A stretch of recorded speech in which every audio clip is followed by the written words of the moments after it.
Well, good morning, and here we go again. So we're looking today to go out to Gunn Point. Now, Gunn Point's we've got some interesting history held at Gunn Point.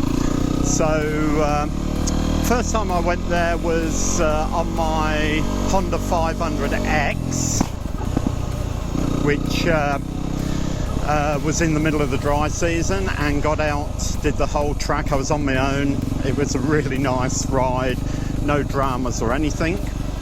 The next time I went out there was with a mate on an old Honda, Triumph Tiger, and we got right to the end of the point, and his bike broke down, and we had a lot of messing around to get it going again. It was incredibly hot, and we just didn't take enough water with us, so that was really a big mistake, which we shouldn't have made, but we did. Anyway, I think we were on the verge of heat stroke or heat exhaustion, and we're pretty ill and done in by the time we got back. The next time we went out there was with another mate who had just got a new bike. He was at the back of the pack, and he went into a big pool of water and literally submerged his bike completely. And then we had a lot of messing around to get that going and on the road, and he's had to have a lot of work done to that bike to get it sorted out. So we're going back there today. Definitely going back there with the guy that submerged his bike on his Yamaha. So hopefully we won't have any dramas today, but I guess we will see. So here we go on the trail. So this is the first time I've bought the Yamaha WR250 on this. Last time it was on the Honda. The track is looking so much nicer. Last time it was just mud here. Now it's dried out. It's also the first time up here with a 21-inch wheel. The poor old Honda only has a 17-inch wheel. So really, for the off-road stuff, this bike is a lot more capable. And of course this bike has much more appropriate tyres, real knobbly tyres, rather than the Trail Max tyres on the Honda, which again give you a lot more confidence. So the other bikes with us today are the Suzuki WR250R and the Yamaha 10-Mir, I think that's a 750. So they're much heavier bikes. It really is a different world on this bike. Just eating up everything that the trail is throwing at it. I'm kind of wishing I was wearing goggles rather than sunglasses though. So definitely a lesson to be learnt there. Oh, just amazing what this bike will eat up.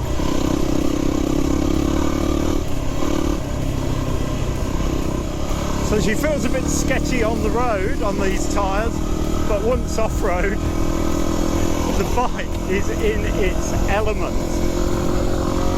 I am just loving this bike and having no problems keeping up with the big boys.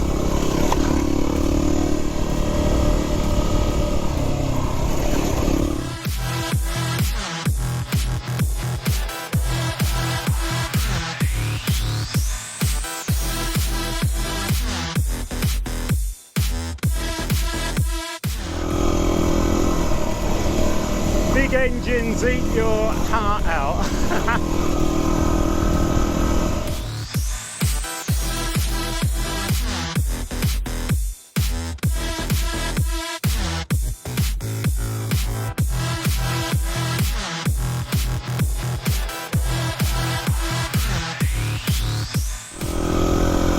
Just a beautiful, beautiful day.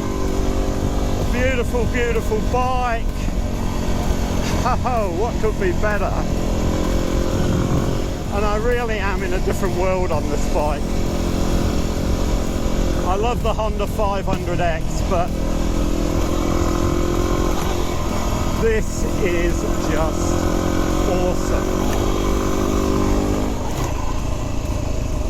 First bit of mud we've seen.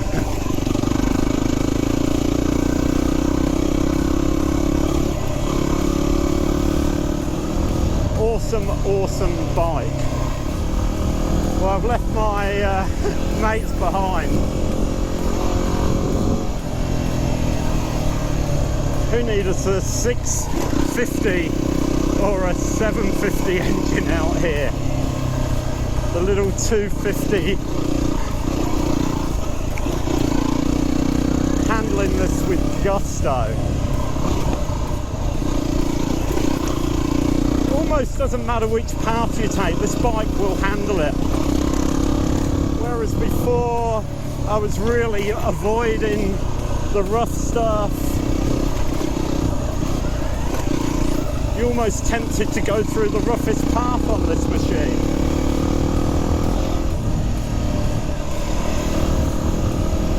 This is what I needed to get out, get some confidence. So I went to Timor-Leste, and before I went there, I was always thinking when I got a fully unrestricted license, which is still a few months away, I would go for a much bigger bike. I guess I was thinking of something like a Africa Twin, maybe a Tiger. And then I went to Timor and drove a Honda CRF 150 around the trails there, and just loved it, and thought, why am I going for these big bikes? Why not really go for something maybe a little bigger, 250,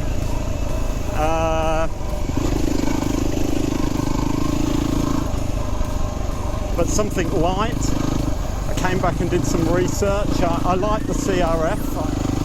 So this was stuff which the old Honda had great problems with, this sandy gravel shit.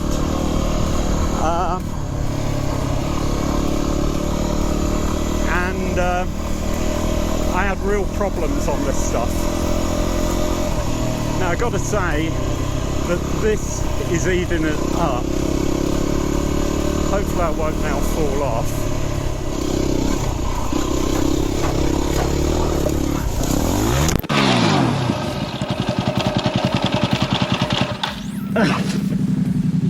That was dramatic. Getting too overconfident. I thought you were flying along pretty well. Got overconfident. Okay, so the bike isn't invincible.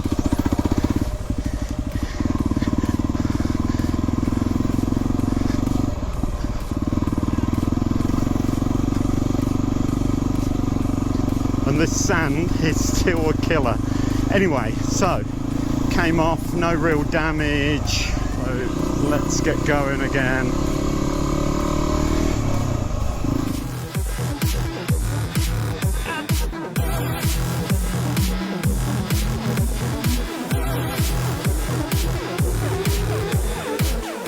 So these are where these pools are. They've dried out a lot, but you need to go up to the right.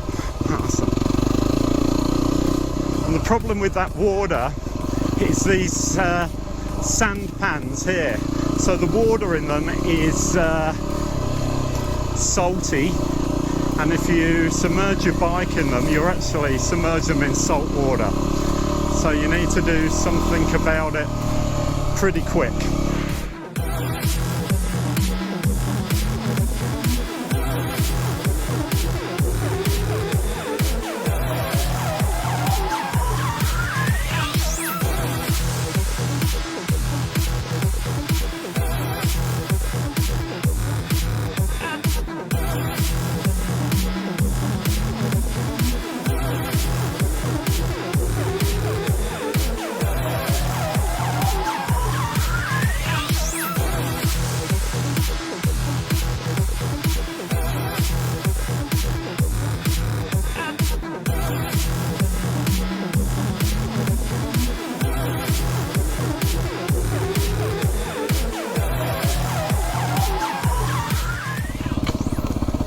see if I can get through that sand without coming off. I just hate that sandy gravel, and now we're talking about going on the bloody beach, so let's see what that looks like.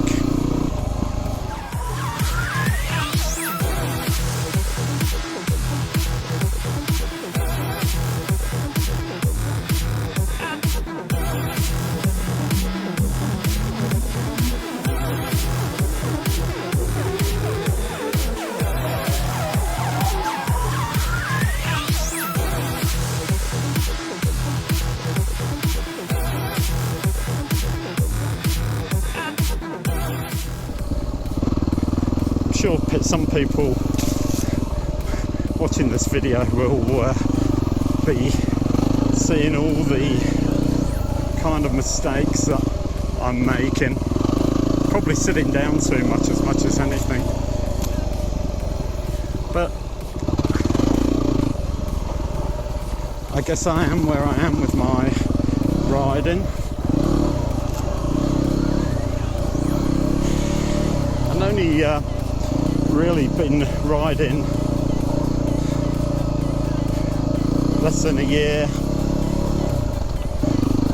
Took up riding when I was 61. Still on a restricted license that we have in the Northern Territory. So look, I'm pretty happy with how my riding's coming along.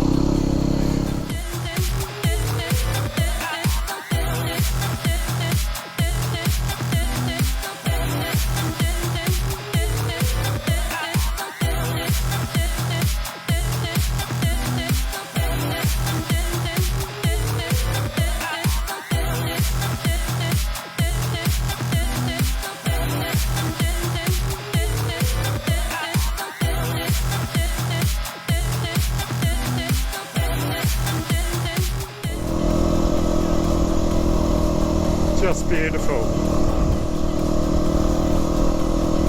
First time I've ridden a motorbike on a beach.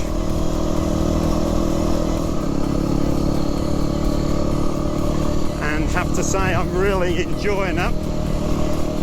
Although these rocky bits you have to watch out for.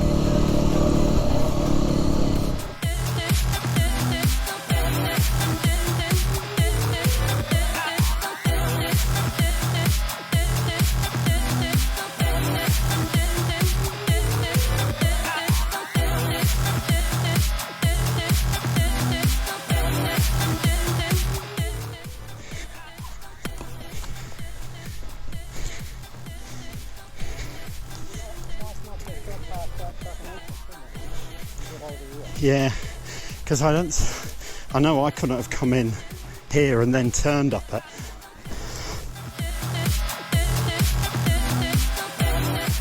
So that's it for today. We're now winding our way back to Darwin. We'll probably stop for a brew on the way back.